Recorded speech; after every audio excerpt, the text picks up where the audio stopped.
Everyone, आज हम लोग पढ़ने वाले हैं भारतीय संविधान।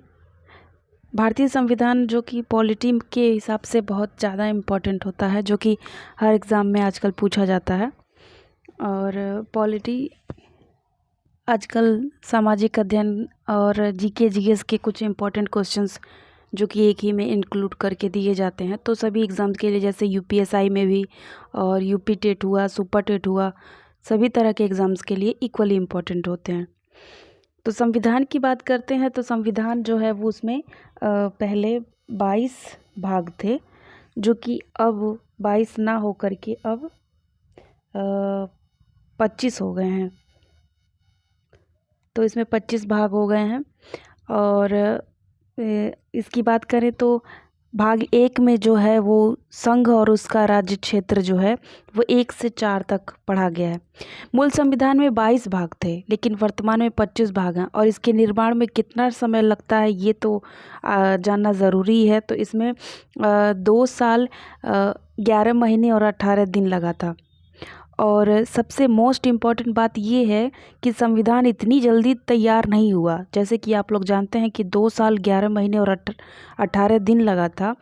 तो इसको लगभग 60 देशों का मूल्यांकन किया गया था, तब जा कर के इस संविधान का मतलब वो निर्माण किया गया था।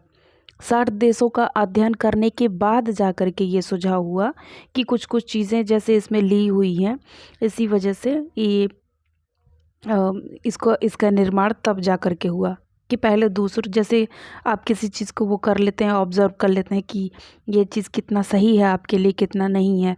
तो वो चीज़ करने के बाद जब ये आप अपने लिए तैयारी करते हैं, तो वैसा ही संविधान के साथ भी किया गया था।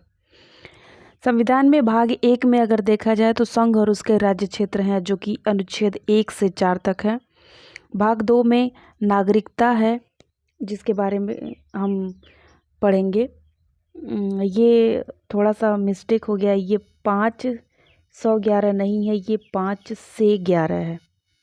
5 से 11 तक हम लोग पढ़ेंगे। अभी इसमें मैं बस मोटा मोटा आप लोगों को बता दे रही हूँ कि कितने अनुच्छेद और कितने भाग हैं। बाकी इसके बारे में विस्तार से हम लोग बाद में पढ़ेंगे।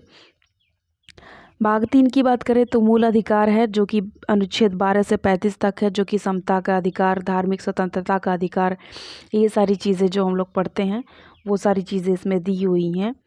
और भाग 4 में राज्य के नीति निर्देशक तत्व, जो कि अनुच्छेद 36 से 51 तक है, इसको हम लोग पढ़ेंगे। भाग 4 क की बात करें तो उसमें मूल कर्तव्य, जो कि पहले 10 थे अब 11 हो गए हैं। 11वां अनुच्छेद आप लोग जानते होंगे कि 6 से 11 वर्ष के बच्चों को स्कूल भेजने के लिए माता पिता का जो कर्तव्य होता है वो उसमें इंक्लूड किया गया है बाद में। तो वो चीज़ है, ये अनुच्छेद 51 में दिया हुआ है। आगे बात करें तो भाग 5 में हम संघ के बारे में पढ़ेंगे। तो ये अनुच्छेद 52 में है। इसमें कुछ मिस्टेक हुआ है, ये 52 से यहाँ पे आ गया है, देखिए 151 तक है। 52 से 151 तक संघ के बारे में है। तो इसमें जो कि सिर्फ यही चीज़ नहीं है, अब इसमें आगे है हम लोग राष्ट्रपति है इसमें, और उपराष्ट्रपति हैं, प्रधानमंत्री हैं, महान्यायवादी राष्ट्रपति के कौन कौन से उसमें कर्तव्य हैं, क्या क्या चीज़ें होती हैं, ये सारी चीज़ें हैं उसमें पढ़ेंगे। संसद है, सुप्रीम कोर्ट है, तो ये सारी चीज़ें इसमें हम पढ़ेंगे। अगला है भाग 6 राज्य, जो कि उसमें राज्य के बारे में विस्तार पूर्वक बताया गया है। तो ये अनुच्छेद 152 से 233 तक है, काफ़ी बड़ा है, लेकिन फिर भी इसको थोड़ा बहुत हम वो करने की ज़रूरत है। छोटे छोटे लेवल में ही आप लोग इसको पढ़ेंगे तो अच्छे से समझ में आएगा। भाग 7 की बात करें तो उसे समाप्त कर दिया गया था, वो 1956 के द्वारा 7वें संविधान संशोधन के द्वारा इसको समाप्त कर दिया गया था। ये 238 संविधान था इसका नंबर, तो इसको 1956 की धारा 29 के द्वारा इसको समाप्त कर दिया गया था। भाग 8 की बात करें तो इसमें संघ और राज्य क्षेत्र के बारे में दिया गया है, जैसे कि इसके बारे में, और इसका अनुच्छेद है 239 से 242 तक। इसमें केंद्रीय सत्ता और केंद्र शासित प्रदेशों के जो रिश्ते हैं, जो क्या कहा जाता है, मेरे पास वर्ड्स नहीं आ रहे हैं, वो सारी चीज़ें हैं जो एक दूसरे को जोड़ती है, वो सारी चीज़ें हैं। जैसे राज्य और केंद्र के बीच में जो भी बातें होती हैं, जो भी मतलब देश के विकास के लिए, या जो भी चीज़ें होती हैं, जो भी जैसे नौकरी वोकरी के लिए चीज़ होती हैं, तो विकास विकास के लिए, तो ये सारी चीज़ें इसमें इंक्लूडेड है।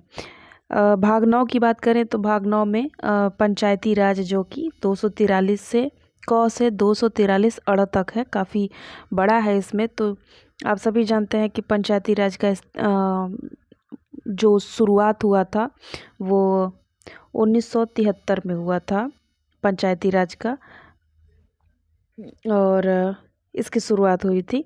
और अगर हम इसकी बात करें, क्या कहते हैं, भाग 9A में नगर पालिका है, तो नगर पालिका हमें लागू हुआ था ये 1994 के आसपास ये शुरुआत हुई थी इसकी।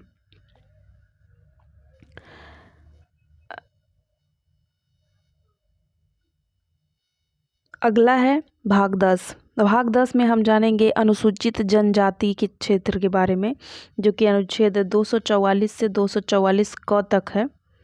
इसमें अनुसूचित जनजाति जैसे सोनभद्र में पाए जाते हैं और सब जगह पे जो पाए जाते हैं, उनके लिए क्या किस प्रकार के आरक्षण दिए हुए हैं, ये सारी चीज़ें उसमें बताई गई हैं।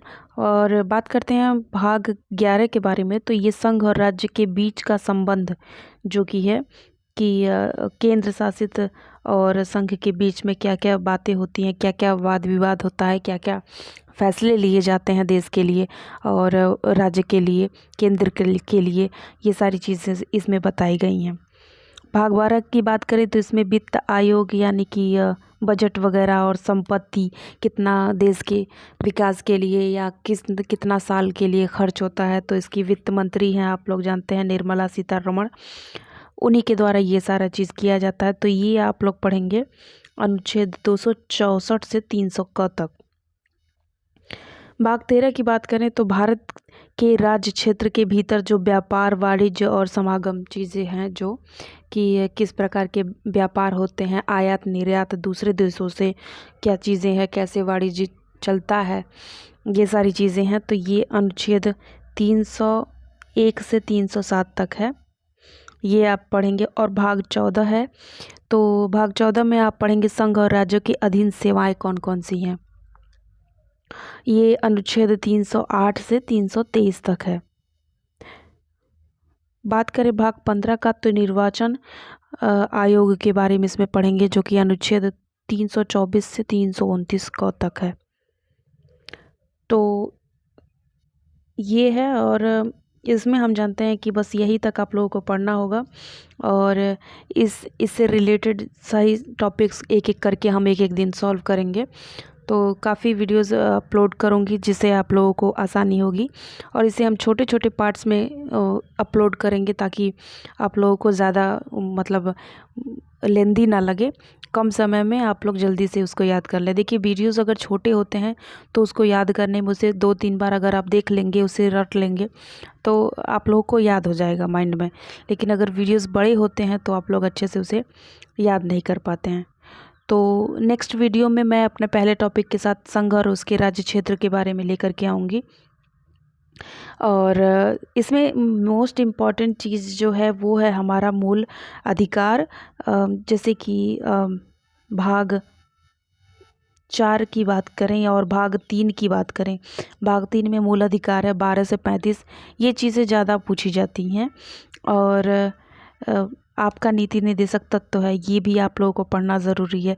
तो ये मूल कर्तव्य है। ये 3 जो है, भाग 3, भाग 4 और भाग 4 क, ये तीनों सबसे ज़्यादा इम्पोर्टेंट है, हमेशा यही पूछे जाते हैं। और मूल अधिकार जो है वो 12 से 35 तक आप लोगों को ज़रूर पढ़ लेना है। समता का अधिकार, धार्मिक स्वतंत्रता का अधिकार, और इन्हीं सब तरीक़ों को आपको पढ़ना है। तो आज के लिए बस इतना ही, मिलेंगे अगले वीडियो में, नेक्स्ट वीडियो में अपने पहले टॉपिक के साथ। तब तक के लिए गुड बाय। और आप लोगों को अगर मेरी वीडियोस पसंद आए हो तो चैनल को सब्सक्राइब कर लीजिए और बेल आइकन को प्रेस कर लीजिए ताकि मेरी आने वाले सारे वीडियोस आप लोगों को मिलती रहे। और हाँ, अगर आप लोग डीएलएड कर रहे हैं, कोई भी हैं आपके दोस्त या जो भी लोग हैं, तो आप लोगों को इस वीडियो को उन लोगों को भी शेयर कीजिएगा, क्योंकि डीएलएड के भी कोर्सेज इसमें मैं शुरू करने वाली हूँ। First semester, second, third, fourth सभी जो है इसमें पढ़ाए जाएंगे। तो तब मिलते हैं, तब तक के लिए goodbye and thank you so much for watching. Good bye.